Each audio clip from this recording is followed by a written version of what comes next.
상상조차 하기 싫지만 어느 날 갑자기 부모님이 돌아가신다면 무엇을 해야 할까요?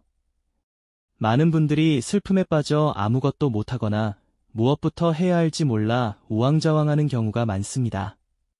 하지만 이럴 때일수록 냉정하게 대처해야 하는데요. 잘못하면 시간도 낭비하고 경제적으로도 큰 손해를 볼 수 있습니다. 오늘은 부모님이 갑자기 돌아가셨을 때 가장 먼저 해야 할 행동을 알려드리겠습니다. 이 글을 끝까지 읽으시면 중요한 정보들을 놓치지 않으실 겁니다. 지금부터 하나씩 알려드릴 테니 끝까지 집중해주세요. 그리고 본격적으로 시작하기 전에 이 글이 도움이 될 것 같다면 구독과 좋아요 부탁드립니다. 첫째, 사망진단서를 가장 먼저 챙기세요. 부모님이 갑자기 돌아가셨다면 가장 먼저 해야 할 일은 사망진단서를 발급받는 것입니다.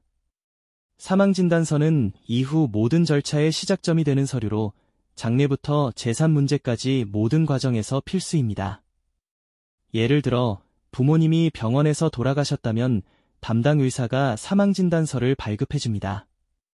하지만 만약 집에서 갑자기 돌아가셨다면 병원이 아니라 119에 먼저 연락해야 합니다. 이 경우 경찰이 출동하여 사망 경위를 조사하고 부검이 필요할 수도 있습니다. 사망진단서 없이 장례 절차를 진행하면 불법이 될 수도 있으니 꼭 챙기셔야 합니다.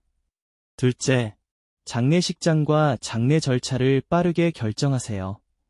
사망진단서를 받았다면 장례를 어떻게 치를지 결정해야 합니다. 부모님이 미리 장례에 대한 의사를 밝혀두셨다면 그대로 진행하면 되지만 그렇지 않다면 가족들과 빠르게 상의해야 합니다. 장례식장을 예약할 때는 병원 내 장례식장을 이용할 수도 있고 외부 장례식장을 선택할 수도 있습니다. 다만 병원 장례식장은 비용이 상대적으로 높은 경우가 많으니 예산을 고려해 결정하는 것이 좋습니다. 예를 들어 부모님이 종교적인 신념이 강하셨다면 일반적인 장례식장이 아닌 교회, 성당, 절에서 장례를 치르는 것도 방법입니다.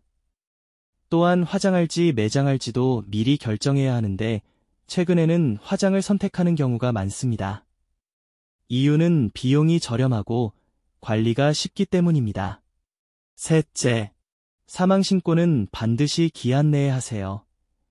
사망신고는 부모님이 돌아가신 날부터 일반적으로 일주일 이내에 해야 합니다.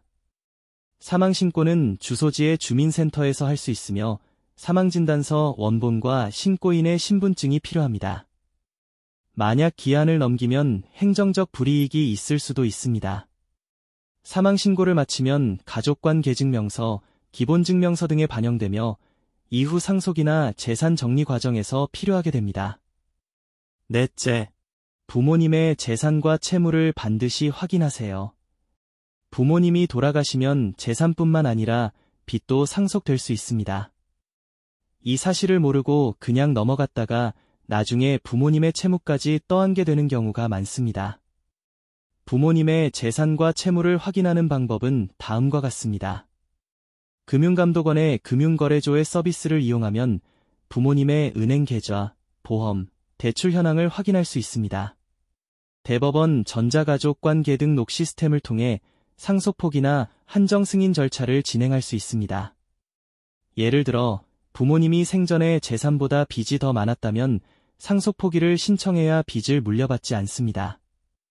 하지만 상속포기는 부모님이 돌아가신 후 3개월 이내에 신청해야 하므로 시간을 놓치지 않는 것이 중요합니다. 다섯째, 각종 공과금과 보험을 정리하세요. 부모님이 돌아가시면 자동이체되던 각종 공과금, 휴대폰 요금, 보험료 등이 남아있을 수 있습니다. 이런 것들을 정리하지 않으면 몇 달 동안 불필요한 돈이 빠져나가게 됩니다. 보험이 있다면 사망보험금 청구도 가능한데 보험사가 자동으로 지급하는 것이 아니므로 직접 신청해야 합니다. 보험금 청구는 보통 사망 후 3년 이내에 해야 하며 사망진단서와 가족관 계증명서 등이 필요합니다.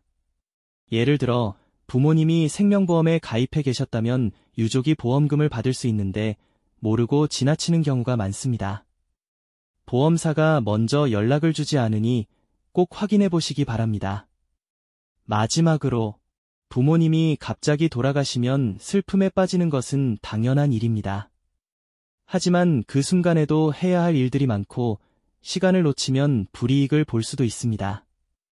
오늘 알려드린 사망진단서 발급, 장례 절차 결정, 사망신고, 재산 및 채무 확인, 보험과 공과금 정리 이 5가지는 꼭 기억해 두시길 바랍니다.